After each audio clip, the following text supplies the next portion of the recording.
E são muitos aqueles, até mesmo os que estão passando por aflições, por tribulações, por conta dessa pandemia, né? Então nós entendemos que o Evangelho ele tem progredido nesse tempo, nessa ocasião a qual nós estamos vivendo. Nós não temos essa oportunidade de voltar e de estar nos templos de forma intensa, mas dos nossos lares, através dos canais, através dos meios de comunicação, nós temos aí essa oportunidade de falar de Cristo, de ouvir acerca de Cristo, de pregar e de anunciar o Evangelho, de falar do que Cristo está fazendo durante esse tempo, de falar do que Deus tem feito, de pronunciar a palavra de Deus e dizer que o nosso Deus ele está no controle de todas as coisas, tudo o que está acontecendo está convergindo então para os propósitos de Deus. Não há nenhum fato, não há nenhum evento, nenhuma circunstância que esteja fora do padrão do nosso Deus. Assim como a vida do apóstolo Paulo em prisão, tinha um propósito, ele não levava em consideração a sua prisão em si fisicamente, mas que ele estava preso por causa do testemunho do nosso Senhor Jesus Cristo. Foi para que ele ali fosse uma testemunha de Cristo no lugar ao qual ele havia sido colocado, no lugar ao qual ele estava, embora uma situação adversa, mas que dali ele conseguia ser um instrumento de bênção para a vida das pessoas que ali estavam e para a vida da sua igreja, da igreja do nosso Senhor Jesus Cristo, espalhado então por todo aquele contexto ali, aquele contexto que o Paulo estava vivenciando ali em Roma, preso, e por toda a Ásia e por todos os outros lugares, a palavra de Deus era propagada e os irmãos corajosamente falavam com intensidade sobre o amor, sobre a grandeza de Deus, sobre o perdão e sobre o consolo, a graça de Deus que era advinda a eles naquele tempo que eles estavam vivenciando ali, que Paulo estava preso. E aí nós, queridos, chegamos então mais adiante aqui no verso, logo depois que Paulo fala das contribuições da sua prisão ali, Paulo também ele vai falar sobre algo que é muito crucial na sua vida, que é exatamente viver para honrar a Cristo em todo o tempo da nossa existência.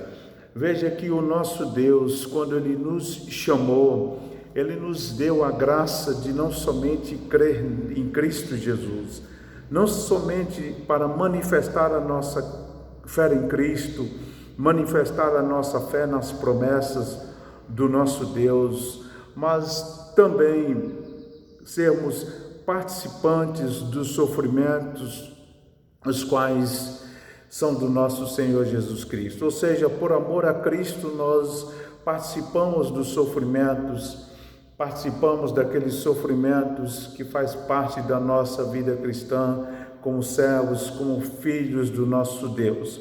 Nós enfrentamos isto, então, por amor ao nosso Senhor Jesus Cristo, porque da mesma maneira a qual nós somos participantes dos sofrimentos de Cristo, não na mesma semelhança de Cristo, nós somos participantes dos sofrimentos, de angústias, de aflições, de adversidade, de reveses, de tribulações, de uma série de situações que enfrentamos hoje. Nós somos participantes então dos sofrimentos de Cristo de uma certa forma, para que sejamos então participantes da sua glória, da sua abundante glória, que é um peso de glória indizível para nós, que vai além de todo e qualquer sofrimento qual passamos nesta vida. Então veja que o apóstolo Paulo ele fala aqui da crucialidade, daquilo que é crucial, daquilo que é primordial para a sua existência. Aquilo que nós temos nos nossos símbolos de fé, no breve catecismo, qual é a finalidade principal do homem, da sua existência, principalmente a nós que servimos ao nosso Deus. A nossa finalidade principal é exatamente viver para a glória do nosso Deus, a glória de Deus.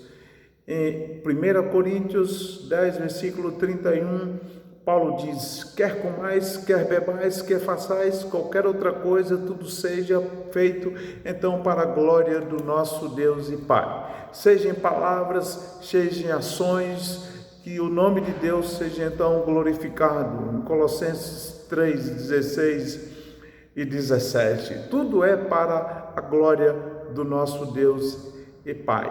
E Paulo já falava sobre isso quando Paulo, ele nas suas viagens missionárias, ele fala sobre, ele diz: eu não considero a minha vida preciosa para mim mesmo, contanto que eu cumpre o ministério qual eu recebi do Senhor, que é de proclamar o evangelho das insondáveis graças e das riquezas do nosso Senhor Jesus Cristo. A vida para ele não tinha sentido se não for viver para Cristo. Todo o seu modus vivendo, toda a sua conduta de vida, o seu estilo de vida é Cristo. É Cristo que norteia a sua vida. É isso que Paulo está nos ensinando aqui nesse versículo 21. Porquanto para mim o viver é Cristo e o morrer é lucro. É Cristo que norteia a nossa existência. Eu gostaria de dizer para você: se você tem um motivo primordial na sua vida que não for viver para Cristo, que a razão da sua existência for Cristo, você já perdeu metade da sua vida. Porque nós fomos criados para a glória de Deus, para o louvor do nosso Deus, para a exaltação ao nosso Deus, porque a palavra de Deus nos diz, exatamente lá em Romanos capítulo 1, versículo, a partir do versículo de número 19, vai nos dizer que Deus nos fez exatamente para o louvor da glória dele, para glorificarmos o nome dele, mas que muitos desprezaram o conhecimento de Deus, desprezaram a glória de Deus e não glorificaram o nome de Deus como deveriam então fazer. Desprezaram a finalidade da sua existência, viraram as costas para Deus. E Paulo nos ensina, nós somos chamados para viver engrandecendo o nome do nosso Deus, em todas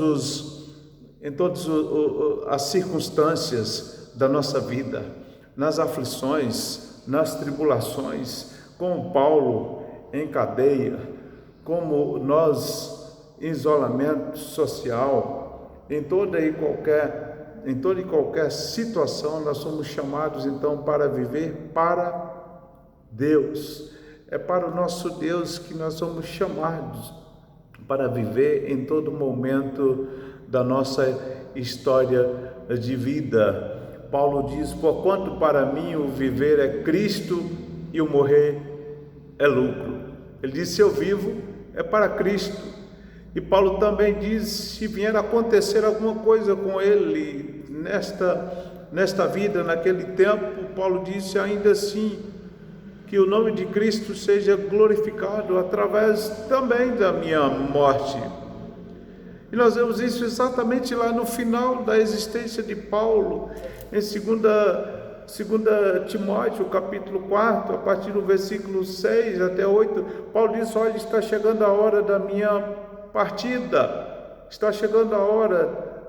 Ele fala da sua partida, da sua morte, ele diz: e a minha vida está sendo oferecida por libação como oferta para o Senhor. Ele, assim como ele considera lá na prisão que a sua prisão é em Cristo Jesus, ele também diz que a sua partida, a hora da sua morte, é uma oferta, é um sacrifício de adoração para o nosso Deus. E ele então conclui e diz: combati o bom combate, completei a carreira, guardei a fé. E agora a coroa da justiça está guardada não somente a mim, mas a todos quanto esperam pela vinda do nosso Senhor Jesus Cristo.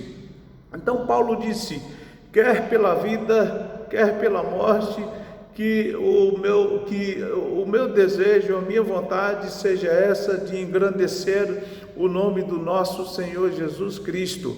Esse era o norte da vida de Paulo, é isso que conduzia a vida de Paulo em todo o tempo, queridos. Isso que Paulo aqui ensina para nós, que é algo que deve nortear a nossa existência, além de qualquer aspirações nessa vida, além de qualquer desejos nesta vida. Eu sei que você tem muitos desejos, tem muitas aspirações depois que passar essa pandemia, mas nós não sabemos quanto tempo vai durar essa pandemia. Talvez Deus, Ele queira exatamente, ou Deus quer exatamente que glorifiquemos, que honremos a Ele, que adoremos a Ele nesse tempo qual nós vivenciamos, porque nós não sabemos o dia de amanhã, o que irá acontecer amanhã. O que temos que fazer é hoje para Deus, é considerar a nossa vida em Deus, a sublimidade da nossa existência, ela é para o Senhor, levarmos tudo em consideração, aquilo que nós almejamos com relação à nossa vida futura, ou o nosso passado. Fora de Cristo não tem sentido. A sublimidade da nossa existência, da nossa vida, é o conhecimento de Cristo, é viver para Cristo intensamente, nos entregar as nossas vidas diante do nosso Senhor Jesus Cristo, porque esta é a finalidade da nossa existência, viver para o nosso Senhor Jesus Cristo enquanto é tempo, enquanto Ele tem nos dado a oportunidade para fazer isto hoje, nesse tempo de pandemia, nesse tempo qual é adverso às nossas vidas. Vivamos para Cristo hoje, e que o amanhã também pertence a Cristo, e aqueles que estão em Cristo sempre viverão em Cristo, e esse é o objetivo da nossa existência, é viver para